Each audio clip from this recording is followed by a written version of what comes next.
கடமைகளில் எத்தனை தத்துவங்கள். ونشهد أن محمدا عبده ورسوله أما بعد أعوذ بالله من الشيطان الرجيم بفضل بسم الله الرحمن الرحيم ربنا اصرف عنا عذاب جهنم إن عذابها كان غراما صدق الله العليم. கண்ணியத்திற்குரிய அல்லாஹ்வின் நல்லடியார்களே, சகோதரர்களே, ரப்பனா ஸ்ரிஃப் அன்னா அதாப ஜஹன்னம், எங்கள் இறைவா, எங்களை விட்டும் நரக வேதனையை விட்டு நீ நீக்குவாயாக. இன்ன அதாபஹா கான கராமா, அதனுடைய வேதனை நீங்காததாகும். எல்லாம் வல்ல இறைவன் அந்த நரக வேதனையை விட்டு நம் அனைவரையும் பாதுகாப்பானாக. கண்ணியத்திற்குரிய அல்லாஹ்வின் நல்லடியார்களே, சகோதரர்களே, எல்லாம் வல்ல இறைவன் தன்னுடைய அடியாருக்கு வழங்கக்கூடிய மகத்துவம் என்ன அப்படின்னு சொன்னா, தன்னுடைய அடியார்களினுடைய பிரார்த்தனைக்கு அல்லாஹ் பதிலளிப்பது. அது அல்லாஹ்வினுடைய பெரிய மகத்துவம். அது தன்னுடைய அடியான் தன்னிடத்துல பிரார்த்தனை செய்யும் போது அல்லாஹ் மன்னிப்பு வழங்கிடுவான். ஆனா அந்த பிரார்த்தனையில உறுதி இருக்க வேண்டும் என்பதாக நபிகள் நாயகம் ஸல்லல்லாஹு அலைஹி வஸல்லம் சொல்றாங்க. நீங்க அல்லாஹ்விடத்துல எதை கேட்டாலும் அதை நம்பிக்கையா கேளுங்க. நீங்க அல்லாஹ்விடத்துல எதை கேட்டாலும் அதை உறுதியா கேளுங்க. நீங்க உறுதியா கேட்கும் பொழுது நிச்சயமாக என்ன செஞ்சிருவான், அல்லாஹ் அந்த துஆக்களை அங்கீகரிச்சுக்குவான். அதே போன்று ஒரு அடியானுடைய பிரார்த்தனையை அல்லாஹ் ஏற்றுக்கொள்ள வேண்டும் என்று சொன்னால் அந்த அடியானிடத்துல சில பண்புகளையும் அல்லாஹ் அடையாளப்படுத்துறான். அந்த பண்புகள் இருக்கும் பொழுது அந்த குணம், அந்த நல்ல பண்போடு அவருடைய பிரார்த்தனை சேர்ந்துருச்சு அப்படின்னு சொன்னா, ஒரு நல்ல குணம் நல்ல பண்போடு அவருடைய துவா அவருடைய பிரார்த்தனையும் சேர்ந்துருச்சு அப்படின்னு சொன்னா ரொம்ப இலகுவாக என்ன செஞ்சிருவான், அல்லாஹ் அவருடைய துவாக்களை ஏற்றுக்கொள்வான். அப்படிப்பட்ட ஒரு நல்ல பண்புகளை பத்தி தான் அல்லாஹ்வே குர்ஆன்ல பதிவு செய்யறான். பெருமானார் ஸல்லல்லாஹு அலைஹி வஸல்லம் அவர்கள் ஹஜ்ரத்னா ஹம்ஸா ரலியல்லாஹு அன்ஹு அவர்களை எதிரிகள் ரொம்ப கொடூரமான முறையில தாக்கி அவங்களுடைய உடல் எல்லாம் கலைக்கப்பட்டு என்ன செஞ்சாங்க, அவர்களுடைய மரணம் இருந்துச்சு. அந்த நேரத்துல ஸல்லல்லாஹு அலைஹி வஸல்லம் அன்னவர்கள் கடுமையான கோபத்திற்கு ஆளானாங்க. ஹம்ஸா ரலியல்லாஹு அன்ஹு அவர்களுடைய உடலை பார்த்த உடனேயே அந்த உடல் கிடைக்கக்கூடிய அந்த நிலையை பார்த்துட்டு ஸல்லல்லாஹு அலைஹி வஸல்லம் அன்னவர்களுக்கு கடுமையான கோபம் வந்துச்சு. ஏன் அப்படின்னு சொன்னா, ஹம்ஸா ரலியல்லாஹு அன்ஹு அவர்கள் ரொம்ப ஒரு பலமாக இருந்தவர்கள். பெருமானார் ஸல்லல்லாஹு அலைஹி வஸல்லம் அவர்களுக்கு ஆரம்ப காலகட்டத்துல என்ன மீறி நீங்க இவரை தொடுங்க என்பதாக எதிர்த்து நின்னாங்க. அவர்களுக்கு ஒரு அரணாக அவங்க தான் நின்றாங்க. மக்கத்து காஃபிர்கள், மக்கத்துல இருக்கக்கூடிய அந்த யூதர்கள் எல்லாம் இவர்களை தொட முடியாத அளவிற்கு ஒரு அரணாக நின்றவர்கள் ஹஜ்ரத்னா ஹம்ஸா ரலியல்லாஹு அன்ஹு அவர்கள். அவர்களுடைய அந்த கொடூரமான அந்த தாக்குதல், அவர்களுடைய அந்த மரணம், அவங்களுடைய உடல் கிடைக்கக்கூடிய அந்த நிலையை பார்த்துட்டு பெருமானார் ஸல்லல்லாஹு அலைஹி வஸல்லம் அவர்கள் கடுமையான கோபத்திற்கு ஆளானாங்க. கடுமையான கோபப்பட்டாங்க, ரொம்ப மன வேதனை அடைஞ்சாங்க. இப்ப இந்த கோபத்துக்கும் இந்த வேதனைக்கும் இடையில அல்லாஹ் ஒரு வசனத்தை இறக்குறான். ஸல்லல்லாஹு அலைஹி வஸல்லம் அவர்களுக்கு இந்த வசனத்தை அல்லாஹ் இறக்குறான். அல்லாஹ் சொல்றான், வஸ்பீர், நபியே நீங்க பொறுமையா இருங்க. பெருமானாருடைய கோபம் ஒரு புறம், அதே போன்று ஸல்லல்லாஹு அலைஹி வஸல்லம் அவருடைய மன வலி ஒரு புறம். இந்த ரெண்டுமே இருக்க நேரத்துல அல்லாஹ் ஒரு வசனத்தை இறக்குறான், வஸ்பீர், நபியே நீங்க பொறுமையா இருங்க.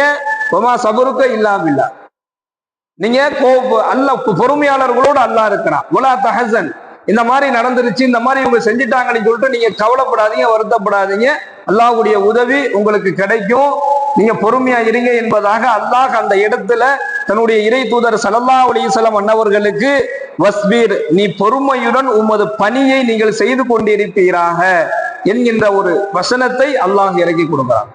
கண்ணியமிக்க சகோதரர்களே, எந்த நிலை ஏற்பட்டாலும் அந்த நிலையில ஒரு முஃமினுடைய அடையாளம் என்னவா இருக்கணும்னு சொன்னா பொறுமையாகத்தான் இருக்கணும். என்ன நடந்தாலும், எவ்வளவு பெரிய ஒரு மன வேதனைக்கு தள்ளப்பட்டாலும் அல்லது எவ்வளவு பெரிய உயரம், அதாவது கடுமையான கோபம் நமக்கு ஏற்பட்டாலும் அல்லாஹ் சொல்லி தரக்கூடிய ஒரு செய்தி என்ன அப்படின்னு சொன்னா, வஸ்பீர், பொறுமையா இருங்க. ஏன்னு சொன்னா, வமா சபருக்க இல்லா பில்லா, ஒருத்தர் பொறுமையா இருக்கிறாருன்னா அது அவரு இருக்கல, எல்லாருனாலையும் பொறுமையா இருந்துட முடியாது. இந்த பொறுமைங்க கூடிய குணம் எல்லாத்துக்குமே வந்துடாது. யாருக்கு அல்லாஹ் பொறுமையாக இருக்க வேண்டும் என்பதாக நாடுறானா அவங்களுக்கு தான் அந்த பொறுமை என்று சொல்லக்கூடிய கணக்கு கிடைக்கும். இந்த வசனத்துல அல்லாஹ் சொல்றான், ஒமா சபருக்க இல்லா பில்லா, மேலும் பொறுமையாக இருப்பது அல்லாஹ்வுடைய உதவியாகும் என்பதை நீங்கள் விளங்கிக் கொள்வீராக. ஸல்லல்லாஹு அலைஹி வஸல்லம் உள்ள பொறுமையா இருக்கீங்கன்னு அல்லாஹ் சொல்லிட்டு, நீங்க பொறுமையா இருக்கிறது நீங்க நினைச்சா இருக்க முடியாது. வமா சபருக்க இல்லா பில்லா, அல்லாஹ்வுடைய உதவி இருந்தா தான் நீங்க பொறுமையா இருக்க முடியும். அப்ப இன்னைக்கு நமக்கு என்ன செய்வோம், கடுமையான கோபம் வருது. அந்த கோபத்துல நாம நினைச்சாலாம் கோபத்தை அடக்க முடியாது. அல்லாஹ்வுடைய உதவி இருந்தா தான் அந்த கோபம் குறையும். நாம நினைச்சாலாம் பொறுமையா இருக்க முடியாது. அல்லாஹ் அந்த அடியானுக்கு உதவணும்னு அல்லாஹ் நாடுனாதான் அந்த பொறுமையை மேற்கொள்வதை நம்மளால முடியும். அப்போ இந்த பொறுமை இருக்குது, அது அல்லாஹ்வுடைய உதவியை கொண்டுதான் நமக்கு கிடைக்கும். எப்படி தொழுகை, ஒரு தொழுகைய நம்ம தொழுவதற்கு அல்லாஹ்வுடைய நாட்டமும் உதவியும் தேவைப்படுதோ, அதே போன்று ஒரு பெரும் கொண்ட கடமைகளை நிறைவேற்றுவதற்கு, ஹஜ்ஜாக இருக்கட்டும் அல்லது பெரும் கொண்ட கடமைகளை நிறைவேற்றக்கூடிய அமல்களாக இருக்கட்டும், அல்லாஹ்வுடைய உதவி இருந்தாலும் அதெல்லாம் செய்ய முடியும். அதே போன்றுதான் அல்லாஹ்வுடைய உதவியை கொண்டுதான் உங்களுக்கு அந்த பொறுமை கிடைக்குது. அப்போ பொறுமை கொள்வது, பொறுமையாக இருப்பது, அந்த பொறுமையான குணம் இருக்குது, இது அல்லாஹ்வுடைய உதவியை பெற்றுத்தரும். அல்லாஹ்வுடைய உதவி இருந்தால்தான் இந்த குணமும் வரும். ஆனா ஷைத்தான் ரொம்ப விரைவாக தூண்டி விடுவான். பெருமானார் ஸல்லல்லாஹு அலைஹி வஸல்லம் அவங்க சொல்றாங்க, ஷைத்தான் தூண்டி விடுவான். எந்த நிலையிலன்னு சொன்னா, எப்போது ஒரு மனிதன் கோபமாக அவன் கோபம் அவனுக்கு ஆரம்பமாகுதோ, கோபம் ஆரம்பமாகக்கூடிய ஸ்டேஜ் இருக்கு, அந்த கோபம் ஆரம்பமாகக்கூடிய அந்த ஸ்டேஜ்ல ஷைத்தான் என்ன செய்வான்னா, அந்த கோபத்தை ரொம்ப விரைவாக தூண்டி விடுவான். அதனாலதான் நாயகம் ஸல்லல்லாஹு அலைஹி வஸல்லம் அன்னவர்கள், கோபம் உங்களுக்கு வரக்கூடிய அந்த ஆரம்ப ஸ்டேஜ்லயே நீங்க அல்லாஹ்ட்ட பாதுகாப்பு தேடிடுங்க, ஷைத்தான்ல இருந்து பாதுகாப்பு தேடிடுங்க.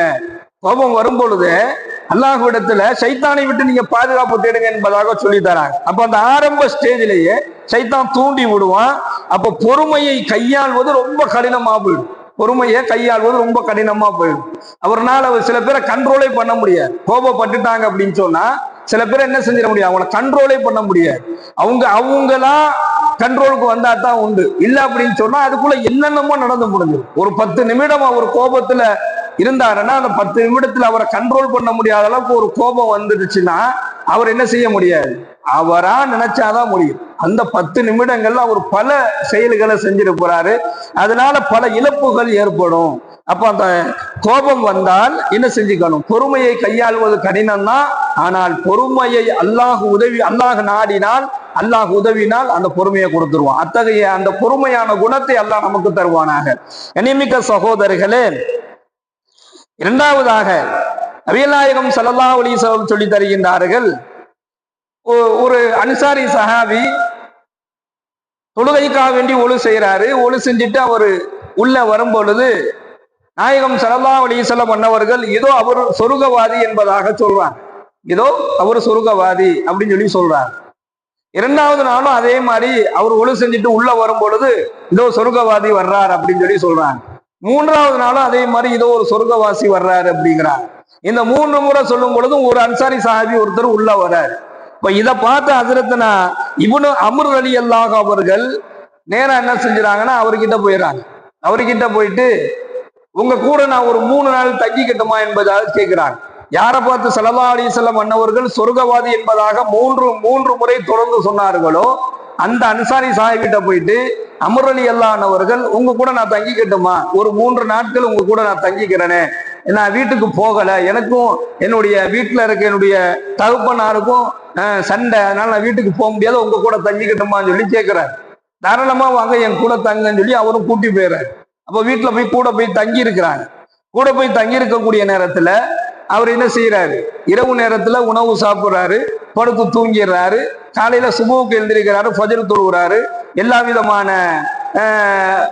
இயற்கையாகவே எல்லாமே கரெக்டா செய்யறாரு. இந்த 3 நாள் தங்கி இருந்ததுக்கு பிறகு ஹஜ்ரத்னா அம்ர் ரலியல்லாஹு அவர்கள் அவர்கிட்ட கேட்கிறாங்க, பெருமானார் ஸல்லல்லாஹு அலைஹி வஸல்லம் அன்னவர்கள் உங்களை பார்த்து 3 முறை சொர்க்கவாதி என்பதாக சொன்னாங்க. சரி, உங்களை பார்த்து 3 முறை சொர்க்கவாதின்னு சொல்றாங்களே, அது எதனால சொல்றாங்க, அப்படி என்ன உங்கள்கிட்ட ஸ்பெஷல் இருக்குன்னு தெரிஞ்சுக்கிறதுக்காக தான் நான் உங்க கூட வந்து 3 நாள் தங்கினேன். ஆனா உங்கள்கிட்ட அப்படி ஒன்றும் ஸ்பெஷலான குணம்லாம் ஒன்றும், ஒரு பெரிய அமல்லாம் ஒன்றும் உங்கள்கிட்ட இல்லையே, சாதாரணமா தானே இருக்கிறீங்க. சாதாரணமாக தானே இருக்கிறீங்க, அப்படிலாம் உங்கள்ட்ட ஒரு அமல்கள் இல்லையே. ஆனா நீங்க சொர்க்கவாதி என்பதாக சொல்லப்படுவதற்கு காரணம் என்ன அப்படின்னு சொல்லி நான் யோசிக்கிறேன் என்பதாக சொன்னாங்க. அப்ப அவரு சொன்னாரு, அந்த அன்சாரி சஹாபி சொன்னாரு, இல்ல இல்ல, என்னுடைய வாழ்க்கையில இது நாள் வரை, என்னுடைய வாழ்நாள் முழு இது நாள் வரையிலும் நான் யாரிடமும் பகைமை கொண்டது கிடையாது. அவர் சொன்ன செய்தி, இது நாள் வரையிலும் நான் யாரிடத்திலையும் குரோதம் கொண்டது கிடையாது, யாரிடத்திலையும் நான் கோபப்பட்டது கிடையாது, யார்கிட்டையுமே எனக்கு பகையே கிடையாது. நான் யாரையுமே என்ன செஞ்சிட மாட்டேன், இவர் எனக்கு சண்டைக்காரரு, இவர் எனக்கு பகைமையான ஆளு, இவருக்கு நமக்கு ஒத்து வராது, இந்த மாதிரி யாரும் என்னை பார்த்து சொல்ல மாட்டாங்க, யாரை பார்த்து நான் சொல்ல மாட்டேன். அவர் சொன்னாரு, நான் யாரிடத்திலும் பகைமை கொள்ள மாட்டேன். அடுத்து அவர் சொன்னாரு, அல்லாஹ் எதை எனக்கு கொடுத்தானோ அதை கொண்டு நான் திருப்தி பட்டுக்குவேன். அல்லாஹ் எனக்கு எதை கொடுத்தானோ அது எனக்கு திருப்தி, அதை கொண்டு நான் திருப்தி அடைந்து கொள்வேன். பிறருடைய வளர்ச்சியை பார்த்து நான் பொறாமப்பட மாட்டேன். பிறர் என்னை விட நம்மை விட இப்படி உயர்ந்துட்டாங்களே என்பதாக ஒரு சின்ன எண்ணம் கூட எனக்கு தோணாது. அப்ப அல்லாஹ் எதை கொடுத்தானோ அதை கொண்டு திருப்தி கொள்வது, யாரிடத்திலும் பகைமை கொள்ளாமல் இருப்பது, இதுதான் என்னிடத்தில் இருக்கக்கூடிய குணம் என்பதாக அந்த அன்சாரி சஹாபி சொன்னாரு. அதற்கு பதில் தான் அவரை நாயகம் ஸல்லல்லாஹு அலைஹி வஸல்லம் அவர்கள் சொர்க்கவாதி என்பதாக சொன்னார். கண்ணியமிக்க சகோதரர்களை, இந்த ரெண்டு விஷயம் தான். ஒண்ணு, பொறுமை நம்ம கேட்கக்கூடிய துவாக்களை அங்கீகரிப்பதுக்கு ஒரு பெரிய காரணமா போயிடும்.